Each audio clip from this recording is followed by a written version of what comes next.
వారు చెప్పిన వారు పలికిన ప్రగల్భాలేంటి, ఇవాళ వారి పనితీరు ఎలా ఉందనేది ఒకసారి మనం చూసుకుంటే,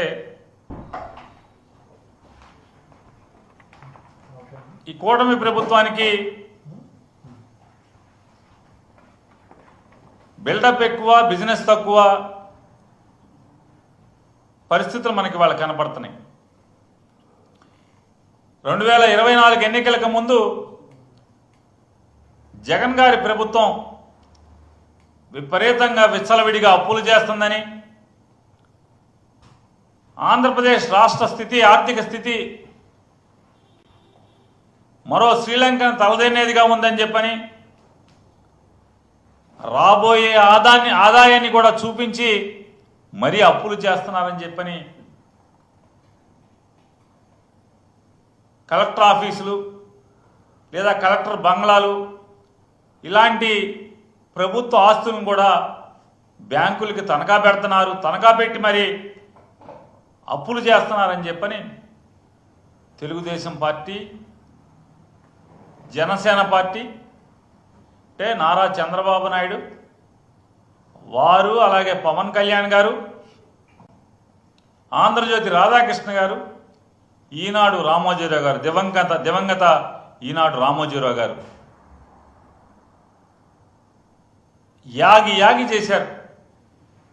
ఆంధ్ర రాష్ట్రం అంతా కూడా జగన్మోహన్ రెడ్డి గారు అప్పులు పాలు చేస్తున్నాడని చెప్పని అయ్యని చంద్రబాబు నాయుడునేమో జాకిలు పెట్టి ఆకాశానికి లేపారు. ఆయనకు ఆర్థికవేత్త అని, ఎకనామిక్స్లో డాక్టరేట్ చేశాడని, ప్రపంచ మేధావులు ఎంతోమంది ఆర్థిక మేధావులు వారికి నారా చంద్రబాబు నాయుడు గారు ఆర్థిక పాఠాలు నేర్పుతాడని చెప్పని, దేశంలో ఎంతోమంది కేంద్ర ఆర్థిక మంత్రులు ఈయన దగ్గరికి వచ్చి పాఠాలు నేర్చుకెళ్తారని చెప్పని అప్పటి వరకు జాకీలు పెట్టి లేపటం. చంద్రబాబు నాయుడు కనుక మనకు ముఖ్యమంత్రిని చేసుకుంటే ఈ రాష్ట్రానికి ఇక అప్పు చేయటం అక్కర్లేదు, అప్పు చేయాల్సినటువంటి పని లేకుండా ఆయన సంపద సృష్టిస్తాడు. ఆ సృష్టించినటువంటి సంపదతో మనందరి కోరికలు తీరిపోతాయి, మనకిచ్చిన మాటలు అమలవుతాయి. అలాగే జగన్మోహన్ రెడ్డి గారు చేసిన అప్పులు కూడా మనం తీర్చేయచ్చు అని చెప్పని వీళ్ళందరూ కూడా బాగా డబ్బాలు కొట్టారు. మనందరికీ పెద్ద సినిమా చూపించారు, 70mm సినిమా చూపించారు. ప్రజలు ఈ ఆంధ్రజ్యోతి రాధాకృష్ణ గారు, దివంగత రామోజీరావు గారి ఇద్దరి రాతలను కానీ, లేదా వారి టీవీ ఛానల్లో మాటలను కానీ, లేదా చంద్రబాబు నాయుడు, లేదా ఆయన ఒత్తాసు పలికే పవన్ కళ్యాణ్ గారు, వీళ్ళందరి మోసపు మాటల్ని నమ్మినటువంటి ప్రజలు ఓట్లేస్తే ఇప్పుడేం చెప్తున్నారు, ఏం చేస్తున్నారు? తలకు మించినటువంటి అప్పులు చేస్తున్నారు వీళ్ళందరూ కూడా. ఈ అప్పులు ఎంత అంటే అప్పులు చేయటంలో ఎంత సిద్ధహస్తులు అంటే, 2014కి ఈ రాష్ట్రానికి ఉన్నటువంటి అప్పు 1,40,000 కోట్ల రూపాయలు ఆంధ్రప్రదేశ్ రాష్ట్రం అప్పు అయితే, నారా చంద్రబాబు నాయుడు గారు, పవన్ కళ్యాణ్ గారు, భారతీయ జనతా పార్టీ ముగ్గురు కలిసి 2014లో వారు ఏర్పాటు చేసినటువంటి ప్రభుత్వం 2019లో జగన్మోహన్ రెడ్డి గారు ముఖ్యమంత్రి అయ్యే నాటికి 2,57,500 కోట్ల రూపాయలు అప్పులు చేయడం జరిగింది. ఈ ముగ్గురు కలిసి నడిపినటువంటి ప్రభుత్వం 2,57,000 కోట్ల రూపాయలని పాతగా ఉన్నటువంటి 5 ఏళ్ల ముందున్నటువంటి 1,40,000 కోట్లకి ఈ అదనంగా చేర్చడం జరిగింది. అంటే ఆ అప్పు అంటే 2014 ఆంధ్రప్రదేశ్ రాష్ట్రం తెలంగాణ నుంచి విడిపోయి అవిభాజ్య ఆంధ్రప్రదేశ్ రాష్ట్రంగా ఏర్పడే నాటికి ఉన్నటువంటి అప్పు కన్నా 22.5% అప్పును పెంచి చేసినటువంటి పరిస్థితి. మరి వీళ్ళందరూ కూడా యాగి చేసినటువంటి జగన్మోహన్ రెడ్డి గారి ప్రభుత్వంలో చేసినటువంటి అప్పు 3,32,000 కోట్ల రూపాయల అప్పు. అంటే అప్పుడుకున్నటువంటి జగన్మోహన్ రెడ్డి గారి చేతికి వచ్చినటువంటి ప్రభుత్వం, వారి చేతి ప్రభుత్వంతో పాటు ఆయనకు వచ్చినటువంటి అప్పు మీద 13% మేరకు చేయటం జరిగింది. ఇవాళ కూటమి ప్రభుత్వం, చంద్రబాబు నాయుడు గారు ముఖ్యమంత్రిగా, పవన్ కళ్యాణ్ గారు ఉప ముఖ్యమంత్రిగా, కేంద్ర ప్రభుత్వ ఒత్తాసుతో, మోడీ గారి అండదండలతో ఏర్పడినటువంటి ఈ ఘనమైన ఆంధ్రప్రదేశ్ ప్రభుత్వం ఇప్పటి వరకు చేసినటువంటి అప్పు ఏంటయా చూసుకుంటే, సరాసరి రాష్ట్ర ప్రభుత్వం చేసినటువంటి అప్పు 1,03,000 కోట్ల రూపాయలు. ప్రభుత్వం సరాసరి తెచ్చినటువంటి అప్పు 1,03,000 కోట్ల రూపాయలు. ఈ 1,03,000 కోట్ల రూపాయలు కాకుండా వివిధ కార్పొరేషన్ల ద్వారా తెచ్చినటువంటి అప్పు 44,000 పైచిలకు కోట్ల రూపాయలని రాష్ట్ర ప్రభుత్వ కార్పొరేషన్ల ద్వారా అప్పు తేవటం ద్వారా మొత్తం వీళ్ళు చేసినటువంటి అప్పు 1,47,000 కోట్ల రూపాయలు పైబడి. ఇంకా ఒక్క సంవత్సరం కూడా పూర్తవల, 12 మాసాలు పూర్తవకుండా, అంటే వీళ్ళెక్కి సంవత్సరం నిండకుండానే 1,47,000 కోట్ల పైబడి అప్పు ఈ రాష్ట్రానికి చేయటం జరిగిందనేది కూడా అందరికీ ఆశ్చర్యం గొలిపేటువంటి సంఘటన. ఎందుకు అంటే, జగన్మోహన్ రెడ్డి గారు చేసినటువంటి 3,32,000 కోట్ల రూపాయల్లో ఏం చేసావయ్యా జగన్ అంటే, 2,70,000 కోట్ల రూపాయలు ప్రజలకే ఖర్చు పెట్టాం. కరోనాలో 30,000 కోట్ల రూపాయలు, కరోనాలో ప్రజల యొక్క ఆరోగ్యాన్ని కాపాడటం కోసం 30,000 కోట్ల రూపాయలు ఖర్చు పెట్టడం జరిగింది. ఈ రాష్ట్ర ప్రజల ఇచ్చిన మాట నెరవేర్చుకోవటం కోసం 2 లక్షల ఉద్యోగాల కల్పన, ప్రభుత్వ ఉద్యోగాల కల్పన చేయడం జరిగింది. ఆ జీతాలు పెరిగినాయి. ఈ రాష్ట్రంలో అనేక 3 పోర్టుల నిర్మాణం శరవేగంగా జరుగుతుంది. ఆ తీసుకున్నది అప్పు జగన్మోహన్ రెడ్డి గారి ప్రభుత్వమే. మరి అలాగే ఈ రాష్ట్రంలో ఉన్నటువంటి గ్రామీణ ప్రాంతాల్లో రోడ్ల నిర్మాణం కానీ, లేదా సచివాలయాలు కానీ, ఆరోగ్య కేంద్రాలు కానీ, రైతు భరోసా కేంద్రాలు నిర్మాణం కానీ, రైతుకి ఈ రాష్ట్రంలో ఏ జిల్లాలో ఎప్పుడైనా సరే ఎక్కడ ప్రకృతి వైపరీత్యాలు వచ్చినా కూడా ప్రభుత్వం ఆదుకోవటం, ప్రభుత్వం పెద్దగా చేయందించడం, రైతులకి నష్టం జరగకుండా కాపాడే దాంట్లో మరి చేసినటువంటి పరిపాలనలో జగన్మోహన్ రెడ్డి గారు అప్పు చేసినటువంటి ప్రతి రూపాయి ఎక్కడికి వెళ్ళిందో లెక్క ఉంది, లెక్క చెప్తున్నాం. కానీ ఇవాళ ఇప్పటి వరకు సంవత్సరం నిండకుండానే చంద్రబాబు నాయుడు, పవన్ కళ్యాణ్, మోడీ గారు ముగ్గురు కలిసి చేసినటువంటి రాష్ట్రానికి అప్పు 1,47,000 కోట్ల రూపాయలు. ఏం చేశారయ్యా అంటే లెక్క లేదు, పత్రం లేదు, చెప్పేవాడు, లెక్క చెప్పేవాడు కూడా లేడు. ఎంతసేపు జగన్మోహన్ రెడ్డి గారిని తిడతాం, జగన్మోహన్ రెడ్డి గారు చెల్లి గురించో, వాళ్ళమ్మగారి గురించో, ఆ కుటుంబ వ్యవహారాలు మాట్లాడటం. అరే ఈ రాష్ట్రానికి ఏం చేశారయ్యా అంటే ఎవడు మాట్లాడు. ఏంటయ్యా అంటే నెల నెల పెన్షన్లు ఇస్తున్నామని చెప్పని చంద్రబాబు. పెన్షన్లు ఎవడన్నా ముఖ్యమంత్రి వెళ్తాడా పెన్షన్ ఇవ్వటానికి? ముసలి వాళ్ళకి, వికలాంగులకి, వితంతువులకి, ఆర్తులకి ఇచ్చే పెన్షన్లు ముఖ్యమంత్రి వెళ్ళి పంచిపెడతాడు. అదో పెద్ద దేశాన్ని ఉద్ధరించే కార్యక్రమం, ఈ రాష్ట్రాన్ని ఉద్ధరించే కార్యక్రమంగా వీళ్ళు జబ్బలు తలుచుకుంటారు. ఇవాళ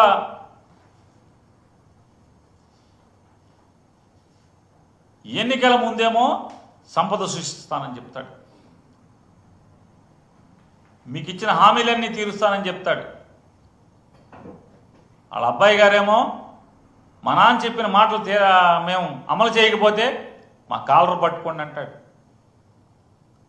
ఎన్నికల ముందు ఉత్తర కుమార ప్రగల్భాలు పలికారు, మాటలు కోటలు దాటినాయి.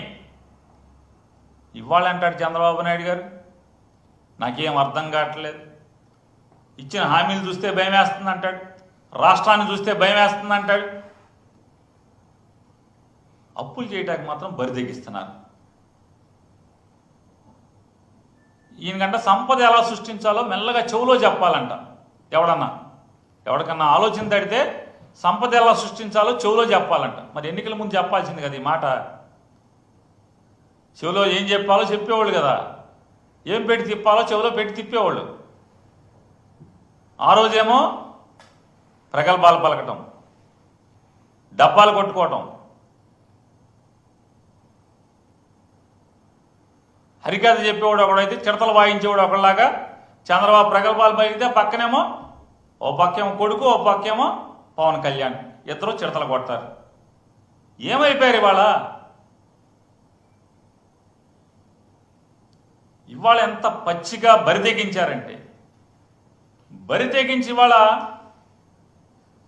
రాజ్యాంగ విరుద్ధంగా అప్పు చేయటం కోసం ఈ జీవోని రిలీజ్ చేయడం జరిగింది. Government of Andhra Pradesh mines and minerals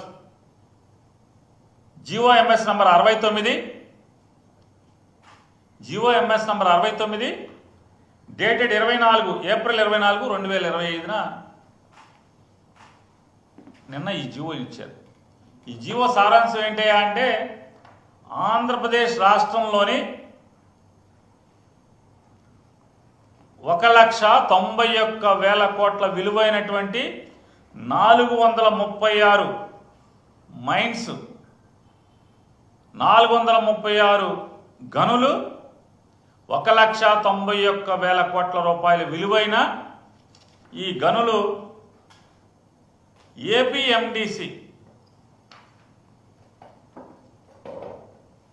ఏపీఎండిసికి దఖలుపరుస్తూ దానిని 9,500 కోట్ల రూపాయలు అప్పు తెచ్చుకుంటానికి ఈ ఆస్తుల ద్వారా అనుమతులు ఇస్తూ జీవో రిలీజ్ చేశారు. ఈ జీవో రిలీజ్ చేయడం రాజ్యాంగ విరుద్ధమా, అప్పు చేయడం రాజ్యాంగ విరుద్ధమా అంటే, జీవో ఇవ్వడం రాజ్యాంగ విరుద్ధం కాదు, అప్పు చేయడం రాజ్యాంగ విరుద్ధం కాదు, కానీ అనైతికం. జగన్మోహన్ రెడ్డి గారు రాబోయే ఆదాయాన్ని చూపించి అప్పులు చేశాడు అని చెప్పి అవాకులు చవాకులు పేలినటువంటి పేపర్లు కానీ టీవీలు కానీ ఒక్కడు నోరెత్తట్ల. ఇవాళ ఆంధ్రప్రదేశ్ రాష్ట్ర ఖనిజాభివృద్ధి సంస్థకి రాబోయే పదులు, అది 10 ఏళ్ళ 20 ఏళ్ళ రేపు మాపో తెలుస్తుంది మనకి. ఈ 9,500 కోట్ల రూపాయలు సుమారుగా 9%, 10%, 12%, ఇంక వడ్డీ కూడా తేలుతుంది రేపో మాపో. ఈ వడ్డీకి అప్పు తేటం అనేది అంటే జగన్మోహన్ రెడ్డి గారు చేస్తేనేమో బూతు. ఈ పసుపు పత్రికలు, పసుపు టీవీలన్నీ కూడా గోలగోల చేస్తాయి. పొద్దున ఒక డిబేటు, సాయంత్రం ఒక డిబేట్ పెట్టి ఎవడగాడు వచ్చి అసలు మామూలు మెల్లో కండువాలు, నెత్తి మీద కర్చీపులు, టోపీలు పెట్టుకుని ఇష్టారాజ్యంగా మాట్లాడారు. ఇవాళ పెట్టండి డిబేట్ దీని మీద. ఈ 1,91,000 కోట్ల రూపాయల విలువైన 436 గనులు యొక్క రాబోయే సంవత్సరాల ఆదాయాన్ని, మైనింగ్ లీజులు కానీ ఇటువంటి దాని మీద వచ్చే వివిధ రాబడులన్నీ కూడా ఒకే బ్యాంక్ అకౌంట్లో జమ చేయాలనేది నిబంధన విధిస్తూ ఈ జీవోని రిలీజ్ చేస్తూ 9,500 కోట్ల రూపాయలు తేవాలి. ఎలా తేవాలంట? ఒకవేళ 6 మాసాల ఇన్స్టాల్మెంట్లు బ్యాంకులో వేసెట్ పెట్టాలంట.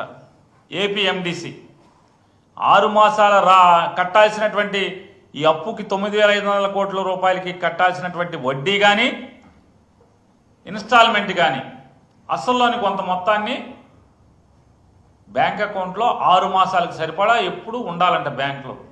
ఈ 6 మాసాలకు సరిపడా ఎప్పుడు బ్యాంకులో లేకపోయినా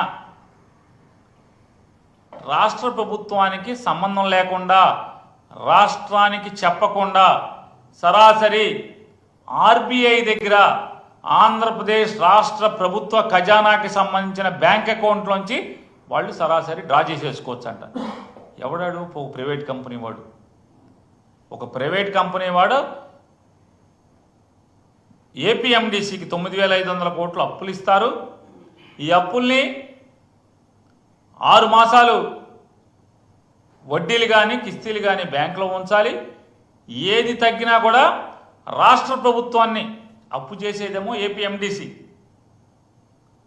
రాష్ట్ర ప్రభుత్వానికి ఏమాత్రం సంబంధం లేకుండా అడగకుండానే ఆర్బీఐలో ఉన్నటువంటి ఆంధ్రప్రదేశ్ ఖజానా అంటే ఖజానాకు సంబంధించిన బ్యాంక్ అకౌంట్లలోంచి ఆ ప్రైవేట్ కంపెనీ ఈ డబ్బుల్ని లాగేసుకోవచ్చు అనేది ఆ షరతు మీద ఈ అప్పు తెస్తున్నారు. దాన్ని ఏమంటారు? డైరెక్ట్ డెబిట్ మ్యాండేట్ మెకానిజం అంటారు ఆర్బీఐ దగ్గర. డైరెక్ట్ డెబిట్ మ్యాండేట్ మెకానిజం అంటే ఏంటి? రాష్ట్ర ప్రభుత్వం అనుమతి కానీ రాష్ట్ర ప్రభుత్వం నుంచి ఎవడన్నా ఆర్థిక కార్యదర్శి కానీ ఎవడు కానీ ముఖ్య కార్యదర్శి ఎవడు కూడా అప్రూవల్ నోట్ ఇవ్వకుండానే రాష్ట్ర ప్రభుత్వం ఎవరు కూడా మంజూరు ఇవ్వకుండానే అనుమతి ఇవ్వకుండానే రాష్ట్ర ప్రభుత్వ ఖజానాలోంచి ఆర్బీఐ అకౌంట్లోంచి డైరెక్ట్గా ఈ ప్రైవేట్ వ్యక్తులు డబ్బు వసూలు చేసేసుకోవచ్చు అంట. ఖచ్చితంగా ఇది రాజ్యాంగ విరుద్ధం. ఎంత మామూలుగా ఏం చేస్తాం మనం? ఆర్టికల్ 203 ప్రకారం అసెంబ్లీలో ఎవడు మంత్రి ఉన్నా మంత్రి డిమాండ్ ఫర్ గ్రాంట్స్కి ప్రతిపాదన పెడతాడు, దాన్ని మంజూరు చేసుకుంటారు. ఆర్టికల్ 204 ప్రకారం డిమాండ్ ఫర్ అప్రాప్రియేషన్ తీసుకుంటాం. ఈ రెండు ఒకరోజే తీసుకుంటాం. ఎప్పుడు బడ్జెట్ పెట్టినా కూడా demand for grants, demand for appropriation ఈ రెండు కూడా ఒకరోజే తీసుకుంటాం. ఆ రెండు పొందిన తర్వాత మాత్రమే ఎవరికైనా ఖజానాలో ₹1 ముట్టుకునేటువంటి అధికారం వస్తుంది. కానీ ఇవాళ ఆర్టికల్ 293 క్లాజ్ 1 దాని ప్రకారం ఏ స్టేట్ అయినా సరే కన్సాలిడేటెడ్ ఫండ్ని మార్టిగేజ్ చేసే అధికారం ఉండదు. ఈ 293 క్లాజ్ 1 అంటే రాజ్యాంగానికి ఎలా విరుద్ధం అంటే రాజ్యాంగం ప్రకారం అయితే రాష్ట్ర ప్రభుత్వం సరాసరి అప్పు చేసుకోవాలి, లేదా కార్పొరేషన్లు చేసుకుంటే ప్రభుత్వం గ్యారెంటీ ఇవ్వాలి. ఒకవేళ కార్పొరేషన్ కట్టకపోతే కనుక దాన్ని ఏదో రెండో పద్ధతిలో వసూలు చేసుకోవటమే. ఆ కార్పొరేషన్ మీద సూ చేయటమా, కోర్టుకు వెళ్తామా, లేకపోతే వారికి ఉన్నటువంటి హక్కులను ఉపయోగించి ఆ కార్పొరేషన్ మీద లీగల్ చర్యలకు వెళ్తామే తప్పితే ప్రభుత్వానికి సంబంధం లేకుండా, ప్రభుత్వ అనుమతులు లేకుండా, అంటే రాష్ట్ర ప్రభుత్వం వారి సొంతానికి ఈ రాష్ట్ర ప్రజల అవసరాల కోసం ₹1 ముట్టుకోవాలన్నా demand of grants, demand of appropriation అసెంబ్లీలో పాస్ చేసుకోకుండా ₹1 ముట్టుకుంటాకి లేకుండా ఉన్న పరిస్థితులు ఉంటే, కానీ ఇక్కడ ఈ ప్రైవేట్ బాకీదారుడు ఎవరైతే ప్రభుత్వాన్ని అంటే ఎండీసీకి అప్పు పెడుతున్నాడో ఏపీఎండీసీకి, ఆ అప్పు పెట్టే వ్యక్తికి రైట్ రాయల్గా వీరు అధికారాన్ని, రాజ్యాంగంలో వీరికి లేనటువంటి అధికారాన్ని రాష్ట్ర ప్రభుత్వం దఖలుపరుస్తుంది. ఆర్బీఐకి అంటే ఆర్బీఐ దగ్గర ఎప్పుడు డబ్బులుంటే ఆంధ్రప్రదేశ్ డబ్బులు ఉంటాయి. ఎండీసీ వాళ్ళు ఆ డబ్బులు ఎప్పుడైతే జమ చేయిపోతారో వెంటనే డబ్బులు ఖజానాల నుంచి లాక్కోవచ్చు అని చెప్పని ఈ రకమైనటువంటి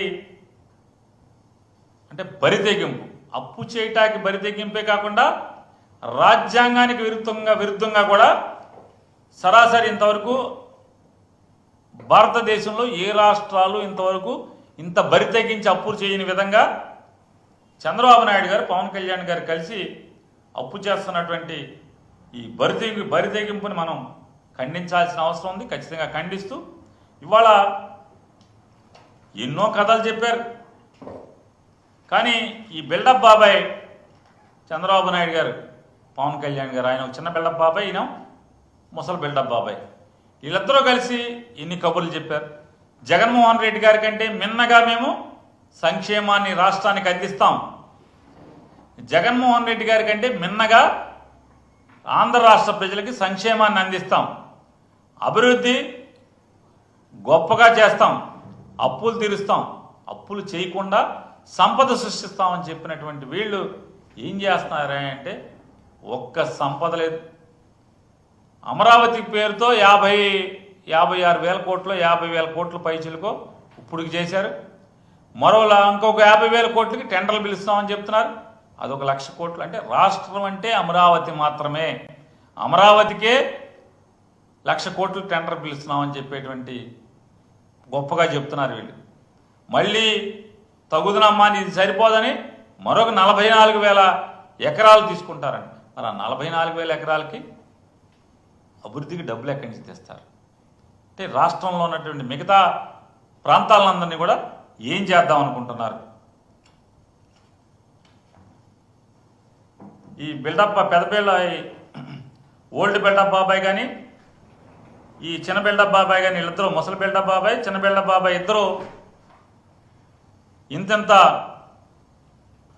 గొప్ప గొప్ప మాటలు చెప్పి వాళ్ళ ఒక్క పథకానికి అవసరం అంటే డబ్బులు కేటాయించకుండా, ఒక్క పథకం అమలు చేయకుండా, కనీసం రాష్ట్రంలోని పేద మధ్యతరగతి వర్గాలకి సంబంధించి ఆరోగ్యశ్రీని కూడా వాళ్ళు ఉచితంగా ఆర్థిక భారం పడకుండా దశాబ్దాలుగా ఆంధ్రప్రదేశ్ రాష్ట్రంలో ప్రభుత్వం ఆదుకుంటున్నటువంటి తీరుని, అంటే ఆరోగ్యశ్రీని కూడా నీరుగార్చినటువంటి పరిస్థితి. పిల్లల చదువులు, కాలేజీలకి చెల్లించాల్సిన డబ్బులు కట్టరు, ఇప్పుడు ప్రస్తుతం ఉన్నటువంటి ఫీజులు చెల్లించరు. మరి పేద మధ్యతరగతి వర్గాలను ఎలా మీరు ఉద్ధరిస్తారు?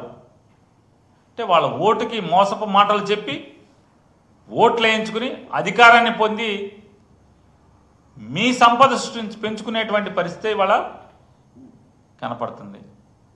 ఎన్నికలకు ముందు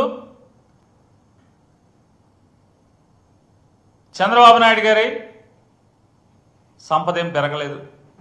ఇవాళ చూస్తే అపారంగా ఆయన సంపద పెరిగిపోయే పరిస్థితి. మీ పార్టీ ఆఫీసుల్లో ఆకాశాన్ని అంటే బిల్డింగ్లు కట్టే పరిస్థితి ఎన్నికలు అయిపోయిన తర్వాత. ఎన్నికల ముందేమో కిస్తీలు కట్టాక డబ్బులు ఉండవు, ఎన్నికలు అయిపోయిన తర్వాత ఏమో మీరు లఘుశంక తీర్చుకోవాలన్నా కూడా స్పెషల్ ఫ్లైట్లలో విమానాల్లో తిరుగుతున్నటువంటి పరిస్థితి. సెక్రటరియట్ నుంచి గన్నవరానికి విమానం, గన్నవరానికి హెలికాప్టర్, గన్నవరం ఎయిర్పోర్ట్ నుంచి ఇంటి దగ్గరికి హెలికాప్టర్, రాజమండ్రికి ప్రత్యేక విమానం, రాజమండ్రి నుంచి పిఠాపురానికి హెలికాప్టర్, పిఠాపురం నుంచి వైజాగ్ హెలికాప్టర్, ఇక్కడి నుంచి తిరుపతికే స్పెషల్ ఫ్లైటు, తిరుపతి నుంచి కడప వెళ్ళాలంటే హెలికాప్టర్. ఈ హెలికాప్టరు విమానం, ప్రత్యేక విమానం జనంలో కలిసి వెళ్ళే పరిస్థితి లేదు. అంటే కొడతానని భయమా? జనంలో కలిసి వెళ్తే జనం తిడతారని భయమా? ఎందుకు మీరు వెళ్ళలేకపోతున్నారు? ఉప ముఖ్యమంత్రి గారు ఎక్కడికైనా అయితే స్పెషల్ ఫ్లైట్, హెలికాప్టర్ తప్పితే, ఎన్నికల్లోనేమో కారు టాప్ ఎక్కి వెళ్తారు,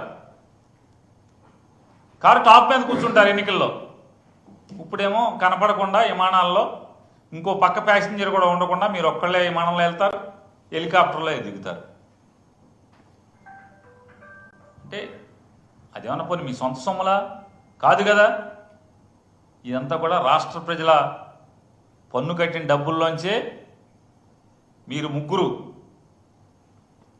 చంద్రబాబు నాయుడు గారు కానీ, లోకేష్ నాయుడు గారు కానీ, లేదా పవన్ కళ్యాణ్ గారు కానీ, ఇలా ముగ్గురు తిరిగేటువంటి ప్రత్యేక హెలికాప్టర్లు కానీ లేదా ప్రత్యేక విమానాలు కానీ, ఆఖరికి వీళ్ళ కుటుంబం దగ్గరికి వెళ్ళాలన్నా కూడా ప్రత్యేక విమానమే. చెప్పండి, బయటికి పెట్టండి. ఆ డబ్బులు ఎక్కడి, ఎవరు కడుతున్నారు? వారం వారం హైదరాబాద్ వెళ్తున్నారు కదా తండ్రి కొడుకులు ఇద్దరు, వారం వారం హైదరాబాద్ వెళ్ళే డబ్బులే విమానాలకి ఎవరు డబ్బులు కడుతున్నారు? శుక్రవారం కొడుకేమో ఇటు నుంచి హైదరాబాద్ వెళ్తాడు ప్రత్యేక విమానంలో, తండ్రి శనివారం నాడు హైదరాబాద్ వెళ్తాడు ప్రత్యేక విమానంలో. ఇద్దరు కలిసి ఒక విమానంలో రావచ్చు కదా, చెరొక విమానంలో సోమవారం ఇక్కడికి వస్తారు. ఎవరు కడుతున్నారు డబ్బులు? ఎక్కడికి వెళ్ళినా మీరు ప్రత్యేక విమానాలు తిరుగుతున్నారు కదా. హైదరాబాద్ మీరు మీ కుటుంబం దగ్గరికి, భార్యా పిల్లల దగ్గరికి వెళ్తాకి రాష్ట్ర ప్రజలకు ఏం సంబంధం? డబ్బులు కడతాకి చెప్పండి, మీరు లెక్కలు చెప్పండి. ఎన్నిసార్లు వారిని నేను డిమాండ్ చేస్తున్నాను, పవన్ కళ్యాణ్ గారు లేదా లోకేష్ నాయుడు గారు, చంద్రబాబు నాయుడు గారు, మీరు ముగ్గురు కలిసి ఒక్క సంవత్సరం, ఇంకా సంవత్సరం అవ్వలేదు, జూన్ 8 12 మీరు ప్రమాణ స్వీకారం చేసినట్టున్నారు. జూన్ మాసంలో లేదా నెలాఖరికి చేశారా? ఎప్పుడు చేశారండి? జూనా జూలైయా? మీకు గుర్తులేదు ఎవరికి, విలేకరు గారు కూడా? జూనేనా? జూన్ 4 ఎలక్షన్లకి రిజల్ట్ వచ్చింది. 11 చేశారా? ఇంకా తర్వాత చేశారా? కొంచెం గ్యాప్ ఇచ్చారే. మొత్తం వైసీపీ వాళ్ళందరినీ మటర్లు చేసేయండి, ఇల్లు కాల్చేయండి, ఆస్తులు కాల్చేయండి అని చెప్పని ప్రమాణ స్వీకారానికి గ్యాప్ ఇచ్చినట్టున్నారుగా, లేదా? అప్పటి నుంచి ఇప్పటిదాకా ఇంకా సంవత్సరం పూర్తవ్వాలి. ఈ సంవత్సరం పూర్తవకుండా సంవత్సరం నిండనటువంటి వీళ్ళ పదవీ కాలంలో జనం సొమ్ము ఎంత ఆర్థకర్పూరం అయిపోయింది. ఈ హెలికాప్టర్లకి, స్పెషల్ ఫ్లైట్లకి చెప్పమని నేను డిమాండ్ చేస్తున్నాం. అట్లాగే పాపం అందరూ జనమేమో ఈ రాష్ట్రంలో ఉన్న ప్రతి ఆడపిల్ల 18 ఏళ్ళు నిండంగానే 50, అట్లాగే 59 ఏళ్ళు లోపు వాళ్ళందరూ కూడా డబ్బులు వస్తాయి అనుకున్నారు. నెల నెల 1500 వేస్తారన్నారు. ఆ డబ్బులు ఏమైపోయినాయి? ఉచిత బస్సు ఏమైపోయింది? ఈ మధ్య ఎవరో జనసేన వాళ్ళు మాట్లాడుతున్నారు. అసలు ఉచిత బస్సు అని ఎవడు చెప్పాడు? ఏ బుద్ధున్నాడు చెప్పాడు? ఎవడు చెప్తాడు? ఎవడన్నా నమ్ముతాడా? ఎందుకు ఇస్తారు ఉచిత బస్సు? ఎందుకు ఇవ్వాలని జనసేన వాళ్ళు మాట్లాడుతున్నారు. వత్తాసు చంద్రబాబు నాయుడికి. కూటమి ప్రభుత్వం కదా. కూటమి అంటే ఇటు విషపు కూటమి ఇది. ఎన్నికల ముందేమో కాళ్ళ ఏళ్ళ పడతారు, ఎన్నికలైన తర్వాత ఏమో నెత్తి మీద ఎక్కి తొక్కేటువంటి పరిస్థితి ప్రజలు లేడు. పిల్లల చదువుల గురించి పట్టించుకున్నవాడు లేడు. కాలేజీ ఫీజులు కడతలేదు. తల్లిదండ్రుల దగ్గర జుట్టు పట్టుకుని మరీ కాలేజీ యాజమాన్యాలు వసూలు చేస్తున్నాయి. పేద విద్యార్థులు అందరి దగ్గర, తల్లిదండ్రుల దగ్గర డబ్బులు వసూలు చేస్తున్నారు ఫీజులు కట్టమని. ఈ ప్రభుత్వం కట్టదోసి వస్తాం, మాకు అనవసరం, ఆడి కడితే అప్పుడు మేము వేస్తాం లేవయ్యా అని చెప్పి దబాయించే పరిస్థితి. పరీక్షలు రాయనివ్వట్లేదు. మెస్ ఛార్జీ లేదు. మీరు పిల్లలు చదువుకునేటువంటి వాళ్ళందరూ కూడా పేద మధ్యతరగతి విద్యార్థులకి మెస్ ఛార్జీలు వేరు. ఏం చేద్దాం అనుకుంటున్నారు ఈ రాష్ట్రాన్ని? ఇంత దగా, ఇంత మోసం. ఈ రోజుకి ఏం సిగ్గుపడకుండా అబద్ధాలు చెప్తారు. ఎంత బరితెగించారంటే వీళ్ళు. పిఠాపురంలో దళితుల్ని వెలివేస్తే, గ్రామ బహిష్కరణ, సంఘ బహిష్కరణ చేస్తే, పిఠాపురంలో దళితుల్ని 2025 సంవత్సరం 2025 1947 2025 ఇవాళ ఈ 2025లో స్వాతంత్రం వచ్చిన ఇన్ని దశాబ్దాలకి ప్రపంచం మొత్తం పిఠాపురం వైపు చూసేలా చేస్తాను, మీరు ఓటేయండి అని చెప్పినటువంటి మహానాయకులు ఉన్నటువంటి ఈ రాష్ట్రంలో దళితుల్ని సంఘ బహిష్కరణ చేస్తే పలకరించే దిక్కు లేదు. హోమ్ మినిస్టర్ గారికి, ఒక దళితురాలైనటువంటి హోమ్ మినిస్టర్ గారికి అంటే నా జాతికి లేదా నా తోటి సోదరుల్ని సంఘ బహిష్కరణ చేయటం ఏంటి, ఈ రోజుల్లో కూడా ఈ స్థితులు ఉన్నాయా అని పరిగెత్తాల్సింది పోయి అడ్రస్ కూడా లేదు. పలకరించినోడు లేడు. ఎమ్మెల్యే పలకరించలేదు, ఎంపీ పలకరించలేదు. ఈ రాష్ట్రానికి సంబంధించిన హోం మంత్రి లేదా సాంఘిక సంక్షేమ మంత్రి దళితులు, సామాజిక వెనుకబాటు కలిగిన వారి యొక్క సంక్షేమాన్ని ఆలనా పాలన చూస్తానని రాజ్యాంగం మీద ప్రమాణం చేసినటువంటి మంత్రి పదవి పొందినోడు ఎవరు? కానీ ఆ హోంమంత్రి గారికి వీరయ్య చౌదరి అనే ఒక తెలుగుదేశం కార్యకర్తని బ్యాంకీ వ్యాపారంలో లావాదేవీలు తేడా వచ్చి చంపేస్తే అక్కడికి మాత్రం హుటాహుటిన ఆవిడ వెళ్ళిపోతారు. చంద్రబాబు నాయుడు గారు, ముఖ్యమంత్రి గారు వెళ్ళిపోతారు. అంటే వీరయ్య చౌదరి గారి మరణం తప్పే, ఆయన చంపడం తప్పే, కానీ ఆయన మీద ఉన్న సానుభూతి, అరే ఇవాళ 2025 సంవత్సరంలో దళితుల్ని సంఘ బహిష్కరణ చేసి, అంటే వాళ్ళకి ఉప్పు, పప్పు, బియ్యం ఏవి కూడా అమ్మము అని చెప్పని బరితెగించి మాట్లాడేటువంటి గ్రామంలో పలకరించే దిక్కు లేకపోవటం అనేది, ఇంతకన్నా మీ ప్రభుత్వం దిక్కుమాలిన ప్రభుత్వం అంటానికి ఇంకేం కారణం కావాలి? మీ ఆలోచన, మీ మనస్తత్వం, మీ పోకడలు డబ్బున్న వాళ్ళని, అగ్రవర్ణాలని తప్పితే సామాన్యుల్ని, పేదల్ని, వెనుకబాటుతనానికి అణచివేయబడుతున్న వాళ్ళని పలకరించే మనసు లేనటువంటి మీ ప్రభుత్వం ఏమనాలి? మీ ప్రభుత్వాన్ని గల్లా పట్లే డబ్బులు లేవు. భయం వేస్తుంది. కోరికలు ప్రజలకు ఇచ్చిన మాట చూస్తే ఎగ్గొడతాకైతే అన్నిటికీ భయం. ప్రజలకి నోటి మాటతో ఎగ్గొట్టేస్తారు, చెప్పేప్పుడేమో అరిచేతిలో వైకుంఠం చూపిస్తారు. అధికారం వచ్చిన తర్వాత ఈ రకమైనటువంటి దిగజారుడు మాటలు, దిక్కుమాలిన మాటలు మాట్లాడి ప్రజల్ని ఏమార్చాలని చూస్తారు. అప్పు చేయడానికి మాత్రం భయం లేదు, బెరుకు లేదు, బరి తెగింపు. అంటే ఈ 1,47,000 కోట్లు ఇప్పుడు దాకా చేసిన అప్పు ఒక తంతు అయితే, ఒక ఎత్తు అయితే, రేపో మాపో చేయబోతున్నటువంటి మైనింగ్ డిపార్ట్మెంట్ని తాకట్టు పెట్టి 1,91,000 విలువైన కోట్ల విలువైన 1,91,000 కోట్ల విలువైన ప్రభుత్వ ఆస్తుల్ని, సంపదని ఒక ప్రైవేటు వ్యక్తులకి 436 గనుల్ని తాకట్టు పెట్టే పద్ధతి, ఇంతకన్నా దగుల్బాజీ పద్ధతి, ఇంతకన్నా రాజ్యాంగానికి వ్యతిరేకమైనటువంటి, రాజ్యాంగ విరుద్ధమైనటువంటి అప్పు చేసే పద్ధతి ఈ దేశంలో మొట్టమొదటిసారిగా వీళ్ళు కనుగొన్న స్థితి చూస్తే, ఎన్నికల ముందేమో ఆంధ్రప్రదేశ్ రాష్ట్రాన్ని దేశంలో మొదటి నెంబర్ 1గా నుంచోబెడతానని చెప్పినటువంటి డబ్బాలు కొట్టినటువంటి చంద్రబాబు నాయుడు గారు, పవన్ కళ్యాణ్ గారు ఇవాళ భారతదేశంలో ఆంధ్రప్రదేశ్ రాష్ట్రాన్ని అప్పుల కుప్పగా, అప్పుల్లో నెంబర్ 1గా నిలబెట్టేదానికి శరవేగంగా, తీవ్రంగా వీళ్ళు ప్రయత్నాలని చేస్తున్న పనుల్ని తీవ్రంగా ఖండిస్తూ ఈ అప్పులు ఆపమని చెప్పని, ప్రజలకు ఇచ్చిన మాటల్ని నిలబెట్టుకోమని చెప్పని డిమాండ్ చేస్తాం.